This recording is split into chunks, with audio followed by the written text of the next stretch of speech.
Good evening, everyone. We're back again after the first session. It's May the 13th, 2024. That's it. And the last session we did was the same date. And we're moving on into the faithless generation of which Jesus is about to describe. Should I continue? I believe we have a transition. A transit? That's David's favorite line. Yep. I believe we have a transition. That's what did they call that in the old army days? A call sign? Better be prepared. Go ahead. Okay, the disciples continued in their struggle to develop a faithful response to what God was doing in Jesus.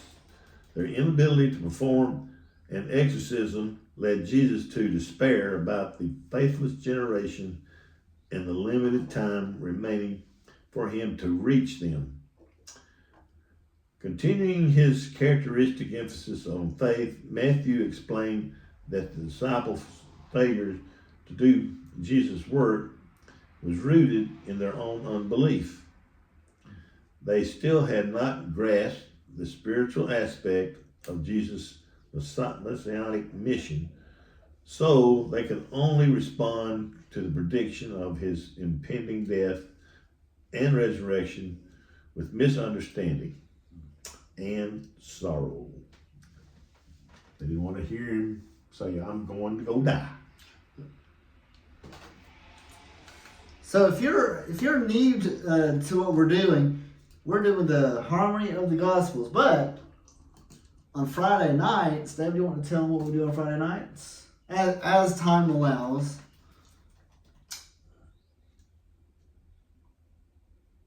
We're doing characters of the Bible. And how are we doing it? We are putting them to songs. And I like to think some movie titles. And some movie titles, yeah, that's right. Because Cain was a movie title. Yeah. Oh, brother, where art thou? And we'll hopefully pick up to where we left off on that Friday night. But I don't know what you got going on or what I got going on. Things change all the time, so anyway. But presently, you have anything to add? Nope. Presently, we are in Matthew chapter 17, starting in verse 14. And when they had come to, let's see. Okay, at a point. Matthew chapter 17, verse 14. And when they had come to the multitude, a man came to him, kneeling down to him, saying, "Lord, have mercy on my son."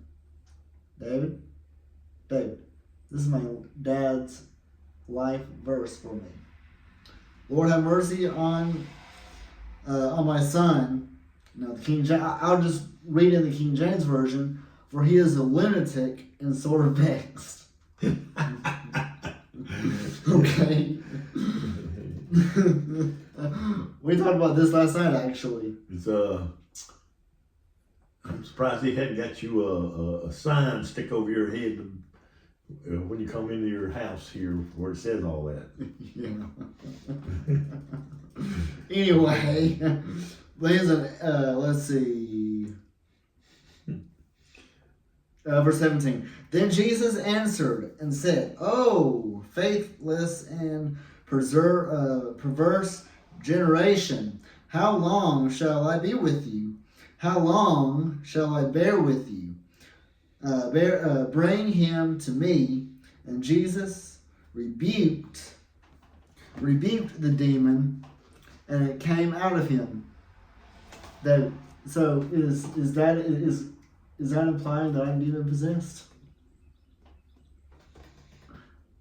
I guess in certain eyes. And it came out of him. And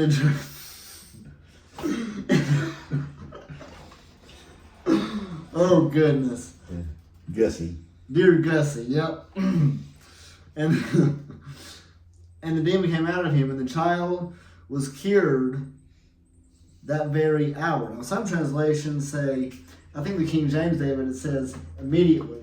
I love that. Immediately. That means not in 2 minutes from now, not in a week, but no, immediately. Right then and there. It's amazing. The disciples came to Jesus privately and said, "Why could we not cast it out?" Now, I know people who want to do all these things, and they want to, raise the dead and speak in tongues and, genuine people. Why do they do it? Why can't they do it? Because all of this was for this time. Now, David, did you know that you have the power and the authority to walk on water? So do I. And if you're a Christian, so do you. But we can't do it. I would have the power of speaking in tongues that was given to me. Do what? Oh yeah. I mean, we have. But it ain't mumbo jumbo. No. It's picking up a known language without studying Yep. Like Chinese. Or French. Or French. Well, That's the language of love. I use Chinese because they got those little symbols, Amore. Or is that Italian? Hey, they're all the same to me. So Jesus said to them, because of your unbelief, for assuredly I say to you, or I told you, or I think it says I tell you now. Mm-hmm. If you have faith the size of a mustard seed, you will say to this mountain, move from here to there, and it will move, and nothing will be impossible for you. However, we literally talked about this last night down in Ohatchee. Move from here to there, and it will move, and nothing will be impossible for you. However, the kingdom does not go out except by prayer and fasting. Now, while they were staying in Galilee, Jesus said to them, Son of Man, again, capital S, capital M, the Son of Man is about to be betrayed at the hands of the men, and they will kill him. And the third day he will be raised up, and they were exceedingly sorrowful. So in the last session, they overlooked his last words. Yeah. And they just heard the word kill him. Yep. But they just completely overlooked that on the third day I'll be raised up. Yeah. So the mustard seed is really tiny, isn't it? Isn't the mustard seed the world's smallest seed? Yet it makes one of the biggest trees. One of the biggest trees. As long as its roots don't grow along the ground like a maple. Which brings us to Mark chapter 9. Go ahead. Okay. And when they came to the disciples, he saw a great multitude around them, and scribes disputing with them. Immediately, when they saw him, all the people were greatly amazed, and running to him, greeted him, and he asked the scribes, "What are you discussing with him?" Then one of the crowd answered and said, "Teacher, I brought you my son, who has a mute spirit. Oh, there's a detail right there. And whenever it seizes him, it throws him down. He foams at the mouth, gnashes his teeth, and becomes rigid. So I spoke to your disciples, and they should cast it out, but they could not." He answered him and said, "O faithless generation, how long shall I be with you? How long shall I bear with you, and bring him to me? Then they brought him to him, and when he saw him, immediately the spirit convulsed him, and he fell on the ground and waddled, foaming at the mouth. So he asked the father, "How long has this been happening to him?" And he said, "From childhood, and often he has thrown him both into the fire and into the water to destroy him. But if you can do anything, have compassion on us and help us." Jesus said to him, "If you can believe, all things are possible to him who believes." Immediately the father of the child cried out and said with tears, "Lord, I believe, help my unbelief." When Jesus saw that the people came running together, he rebuked the unclean spirit, saying to it, "Deaf and dumb spirit, I command you to come out of him and enter him no more." Then the spirit cried out, convulsed him greatly, and came out of him. And he became as one dead, so that many said, "He is dead." But Jesus took him by the hand and lifted him up, and he rose. And when he had come into the house, his disciples asked him privately, "What could we not cast it out?" So he said to them, This kind can come out by nothing but prayer and fasting." Then they departed from there and passed through Galilee, and he did not want anyone to know it. For he had taught his disciples and said to them, "The Son of Man is being betrayed into the hands of men, and they will kill him, and after he is killed, he will rise on the third day." But they did not understand his saying and were afraid to ask him. Chicken. Lips.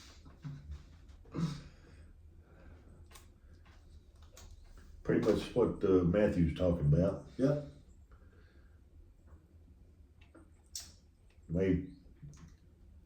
They called it a different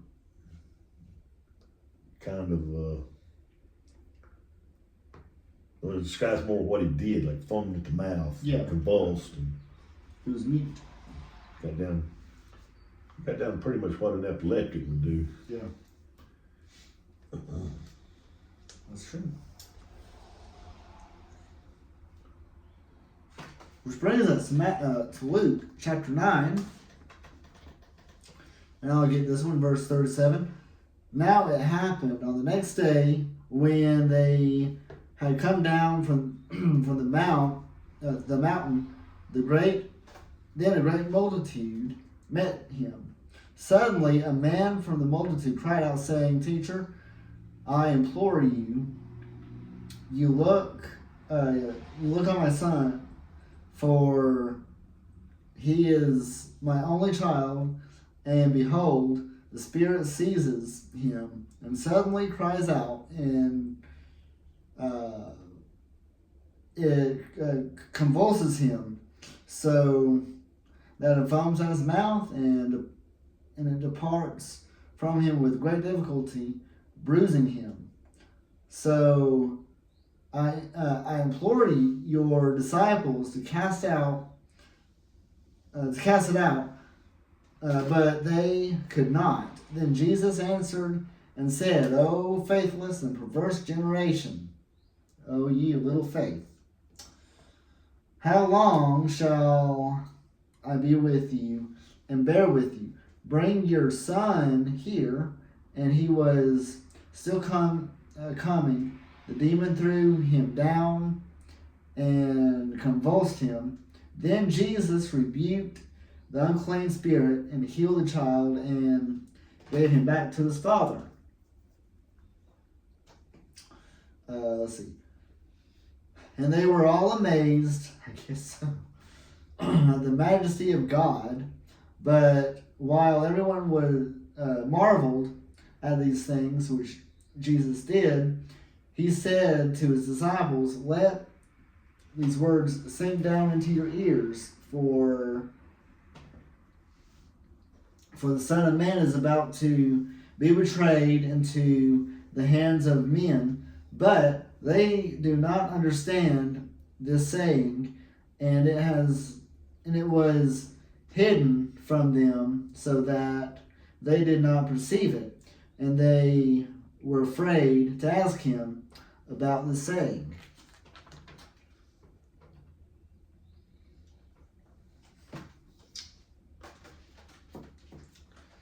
Don't tell me no secrets and I'll tell you no lies. Yep. What's that song that says, "Tell me your secrets, I'll tell you mine"? Yeah. I'd rather go the other way. Don't tell me your secrets and I won't have to lie about it. That's right. And Dave, what do you believe we have another transition here? I'm going to keep boogity. Oh, yeah. Okay. That didn't take very long, did it? Nope. Let's see how long this one takes. Let's do it. All right. Then Christ's disciple. During a visit to Capernaum, Jesus began teaching his disciples about the differences between the kingdom of God that he proclaimed and the political kingdom which most people expected the Messiah to establish. Matthew's unique story about the temple tax points out that membership in God's kingdom is not about domination, such as receiving tribute from the customs or taxes, but about becoming children of God.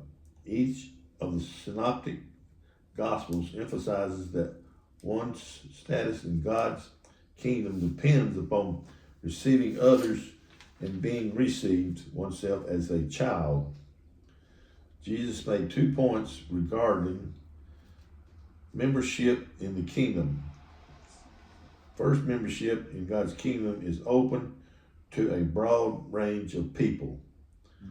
All are to be considered God's children unless their actions is opposition to God's work, demand that they be excluded. Jesus' second point identified such opposing acts. Any action that caused one of these little children to fall was in danger of judgment and of being removed from the community of faith. Excommunicated. Yeah. Sounds like it. So, we're going to talk about paying taxes. And we'll find out which tax this is. Yep. Matthew chapter 17, verse 24. When they had come to Capernaum, those who received the temple tax came to Peter and said, "Does your teacher not pay the temple tax?" He said, "Yes." And he had come into the house. Jesus anticipated him, saying, "What do you think, Simon? From whom do the kings of the earth take customs for taxes? From their sons or from strangers?" And Peter said to him, "From strangers." Jesus said, "Then the sons are free. Nevertheless, lest we offend them and go to the sea and cast out a hook and take the fish that comes up first." Oh, this is interesting. "And when you have opened his mouth, you will find a piece of money, and take that and give it to them for me and you." So let's talk about this real quick. So we have a fish that God is appointing to have a coin and is about to pay the taxes. Hey, here's your tax. And it's always enough. Now, in the last chapter, we talked about prayer and fasting. So they both go hand in hand. Suppose they didn't pray or fasted. Praying and fasting is really one of the most important things you could ever do as a Christian. The Bible says not if you pray and fast and pray, but when you fast and pray. And that doesn't always have to be food either. In my studies and on the topic. Go ahead. What you got?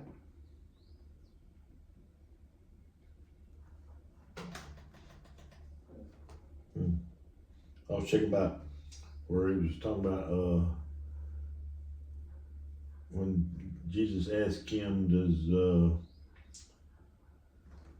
from whom do earthly rulers collect taxes or duties? From their sons or from strangers? And Peter said, from strangers. And Jesus said to them, then the sons are exempt from taxation. So, however, so that we do not offend them, go to the sea and throw in a hook and take the first fish that comes up. I was trying to figure out who the strangers were and who the other. Ah, yeah. So it's talking about, in that case, you don't tax your own family, you tax the other people. Well, David, who was greatest?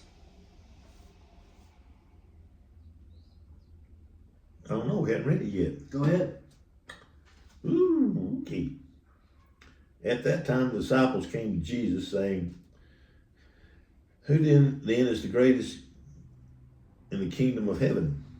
And Jesus called a little child to him, set him in the midst of them, and said, assuredly, I say to you, unless you are converted and become as little children, you will by no means enter the kingdom of heaven.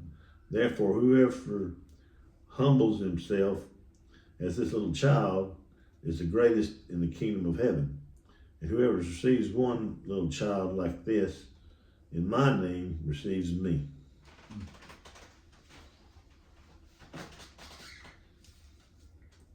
So it kind of goes on as childlike faith, it says in Romans, isn't it? Well, yeah, you're talking, Yeah. you become a child of God. Yep. And that It's kind of like that mustard seed. Whenever you get saved, it's kind of like that seed. Whenever you get saved, that seed grows. Right? Yep. With prayer, fasting, That's what it said. memorizing scripture, and other stuff that we do. And well, coming as a child, they're kind of humble. If you ever seen, if you're my age, have you ever seen the movie? I mean, it was a TV program. It was Art Linkletter, and he had 3 kids that sat on stage, and what came out of their mouths, he could only say, kids say the darndest things. I think I know what you're talking about too, yeah.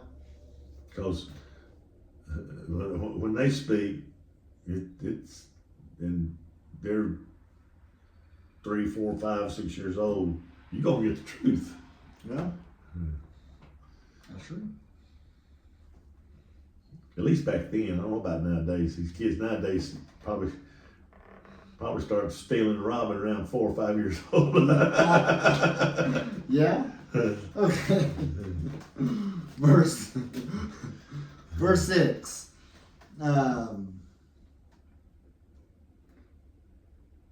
whoever causes one of these little ones who believes in me to sin, now this is important.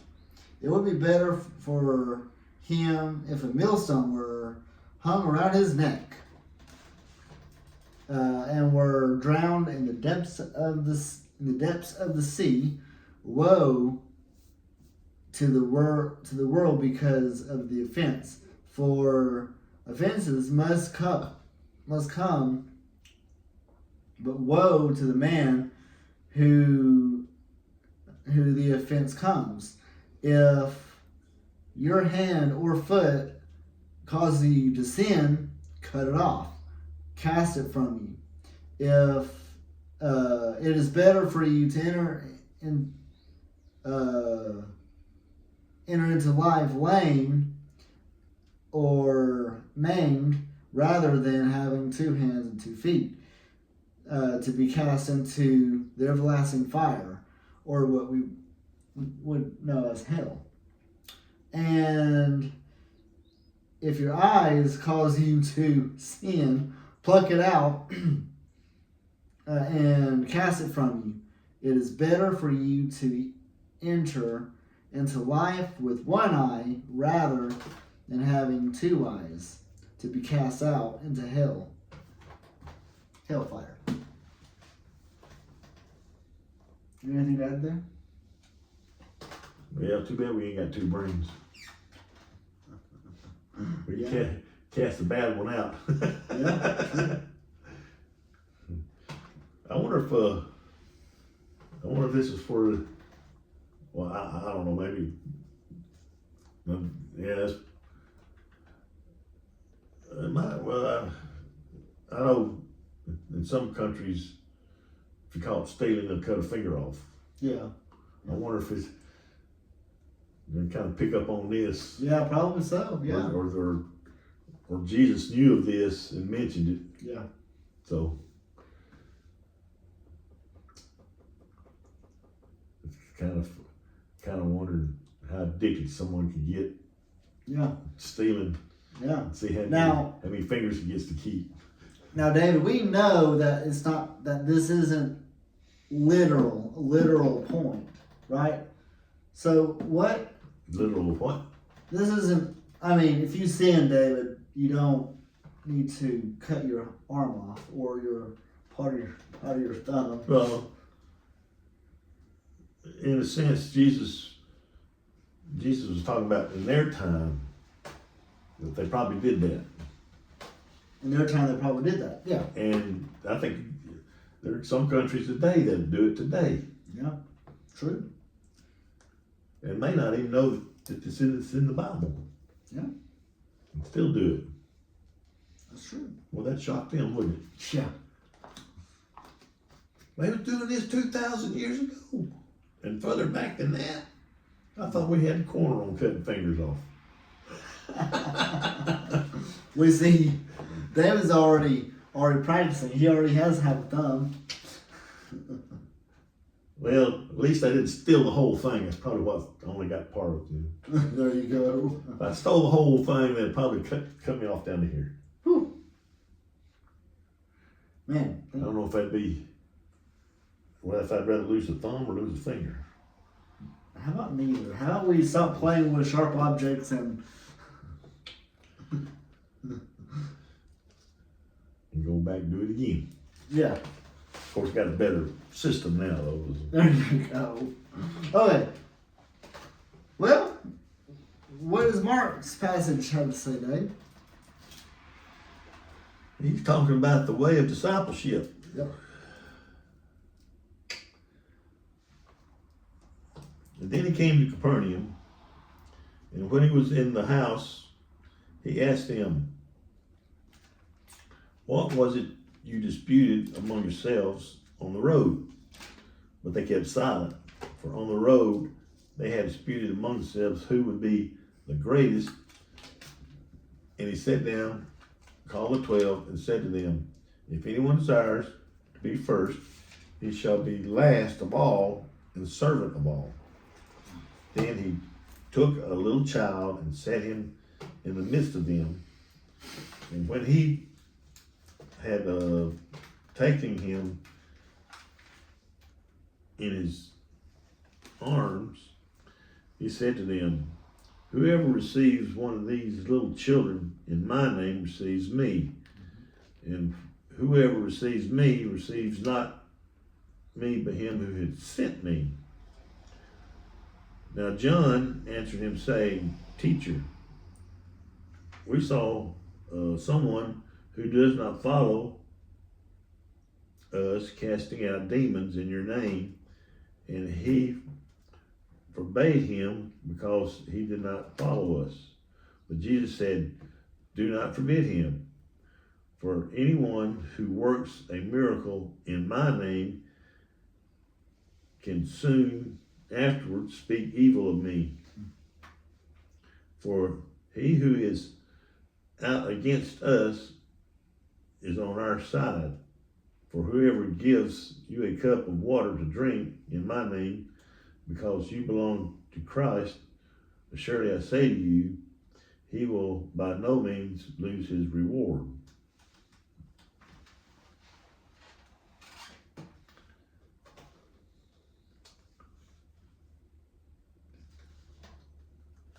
See that? Do you have a transition? What? No. What? It goes on to talk about Jesus warns of offenses. Yeah. So you want to keep going? Yeah, keep going. It says, "But whoever causes one of these little ones to believe in me to stumble, it would be better for him if a millstone were hung around his neck and he were thrown into the sea. If your hand causes you to sin, cut it off. It is better for you to enter into life maimed rather than having two hands to go to hell, into the fire that shall never be quenched. For the worm does not die, and the fire is not quenched." Well, one mind separates that from the rest. Did you do this? What's that?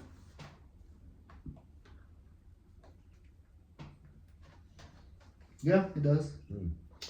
"And if your foot causes you to sin, cut it off. It is better for you to enter the life lame rather than having 2 feet to be cast into hell, into the fire that shall never be quenched, where the worm does not die, and the fire is not quenched." So he repeats that thing 3 times. Yep.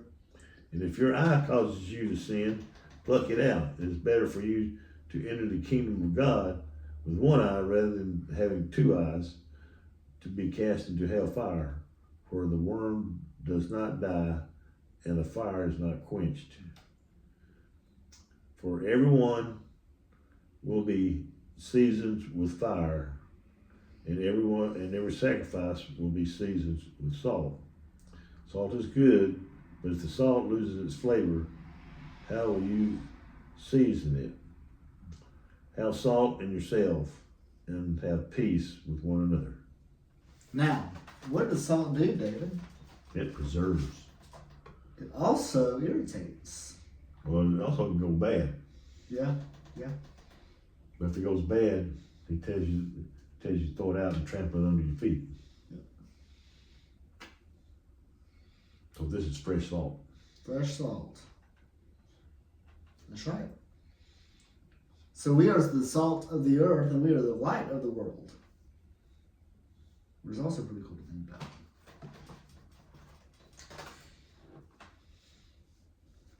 It's amazing how they used that 3 different times.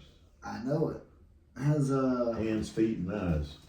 it's takes it seriously, don't it?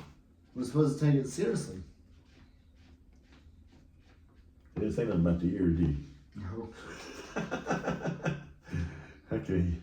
And he didn't say nothing about the tongue. Ooh. The tongue would be easier than the ear. Well, the thing is, if you you got 2 eyes. You pluck one of them out. Yeah. You got 10 fingers and 10 toes. You can just take one of them. You ain't got but one tongue. Yeah. You cut that out. That's it. Luke chapter 9, verse 46.